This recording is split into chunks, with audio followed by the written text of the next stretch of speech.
What's going on, everybody? I am the Bad Doug, and you are the internet. Welcome back to another video. It is my DCE Phase II, seeing a massive positive output from that first video and making one of my bigger videos again.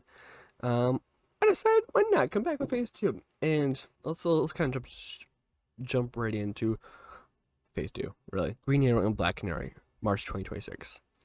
I think the best way to pick up from Brainiac's Havoc from the last video is to open up to our street level characters and see how much damage was really dealt to our huge metro areas. While there are a ton of characters we could explore in this area, I think exploring Ali and his relationship with Black Canary at the same time as giving actually gives Oliver, who is a smart, goofy asshole, and his badass girlfriend rather than Batman Light and his off-brand Oracle. As much as I love Arrow, they really failed at the character of Green Arrow. While that's going on, our other relationship is going, where we explore the grief and destruction of the city as we explore Ali and Canary's relationship. I feel like expanding the relationship using Cupid as the villain would be the most fun. You create this friction and light banter and argument between our two leads, but we know they love and care for each other throughout the movie.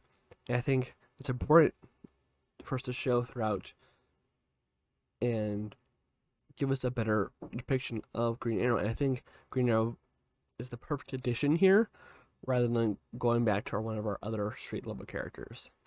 Batman Overgrowth, June 2026. As you may be able to tell, the main villain here is Poison Ivy. Is it a good name for a movie? Probably not, but you know, that's not what I'm getting paid to do. Or paid at all. Getting to the growth of the universe and the effects of Brainiac is of the utmost importance moving towards Phase 3. We see Dick grow more ambitious and stepping out of his role as a sidekick and taking more of a role of a lead in the Ivy case.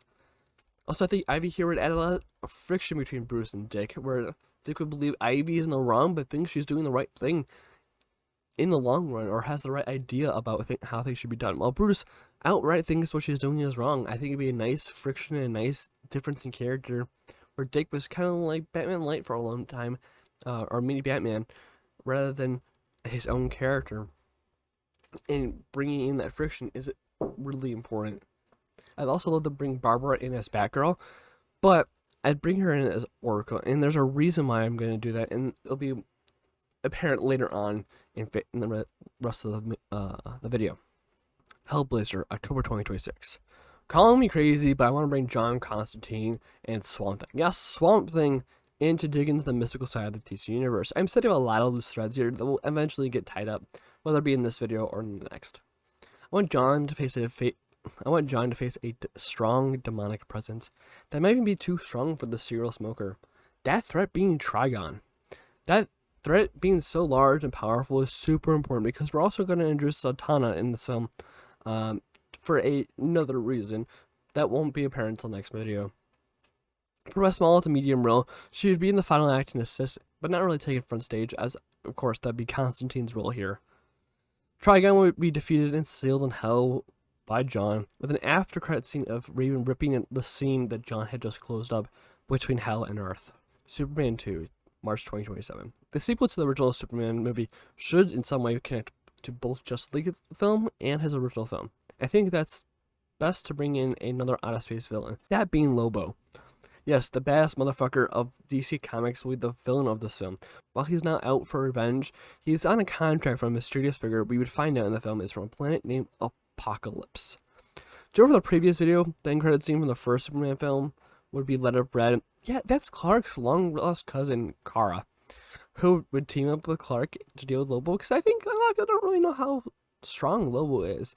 And then after credits scene, when we see Dick appear in a new improved suit, maybe even rocking some of his Scrima sticks. He ain't the cheeked out high-flying black and blue knight yet, though. We'll see that at a later time, not in this phase. Wonder Woman Demigods, July 2027. Wonder Woman's return to the big screen is met with Grado, a newer villain in comics, but a very powerful one. If you know where I'm leaning from the last movie, and if you know who Grado is, I don't think it's much a leap to see who the big bad of the next Justice League film would be here. As well as an introduction to Donna Troy is being a big need for me in this film. I want our heroes to struggle here, asking for help around a younger protege.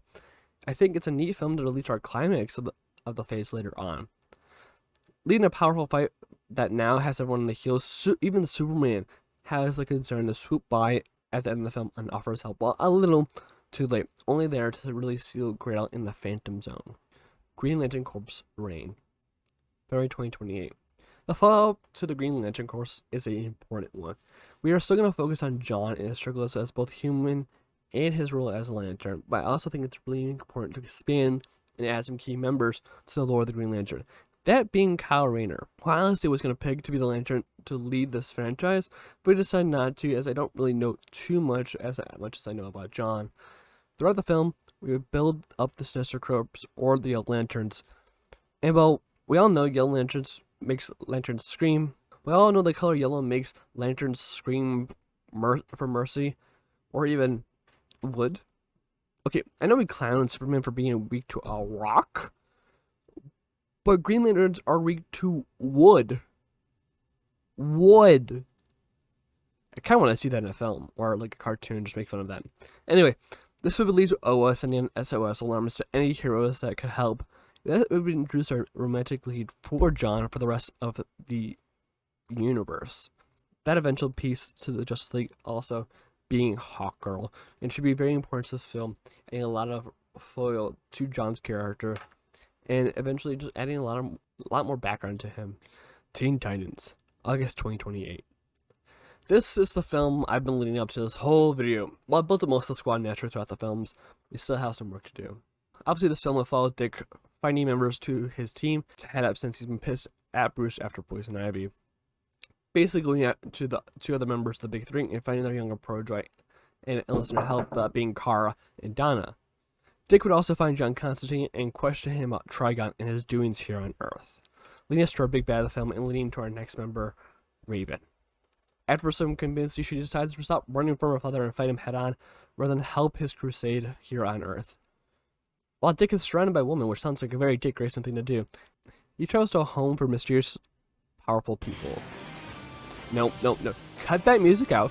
Wrong universe entirely. This is where we will meet one of the most important members to the team, Beast. I already said no, not them. Cut the music out. Jeez.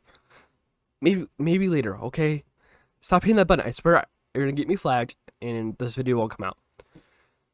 But I mean Beast Boy, of course. We're also going to be introducing a member they have not seen the films just yet in this series, and that being Wally West.